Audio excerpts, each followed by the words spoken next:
chronicling the survival and aftermath of the 2018 Parkland shooting. Two Stoneman Douglas High School alum are on a book tour in San Diego. 10 News reporter Rena Nakano met the students today and shows us how their fight against gun violence birthed the March for Our Lives. The idea was born out of the most tragic moment of their lives, but these students say they want it to last more than a moment, and that's why they created a movement. Valentine's Day 2018, a celebration of love, but for Sophie Whitney, it was anything but. It was awful. It was just it was my worst nightmare. It was everyone's worst nightmare. The senior at Marjorie Stoneman Douglas High School was in drama class when a gunman committed the worst school shooting in U.S. history.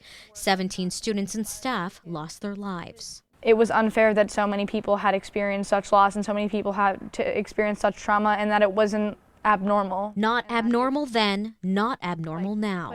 We just need to collectively remind ourselves that this is a uniquely American problem, so we need to address this as Americans, not as one side of the political spectrum or the other. Brendan Duff had graduated from the school a year prior. The college communications student immediately flew home and became the spokesperson for March for Our Lives. How our crazy, messed up minds somehow led to this incredible movement forming from just a bunch of kids. Months passed and the media attention faded. The next stage was their book, Glimmer of Hope. With the book, we had a lot more time to streamline our process and figure out what we wanted to include and how we wanted to tell our story. Stories of survivors and stories of victims. It doesn't just stop when the tragedy is over. It doesn't just stop when the trigger's pulled. This is something that we take with us, and so we take them physically with us too. Audience members moved by the two went home with a signed copy of the New York Times bestseller.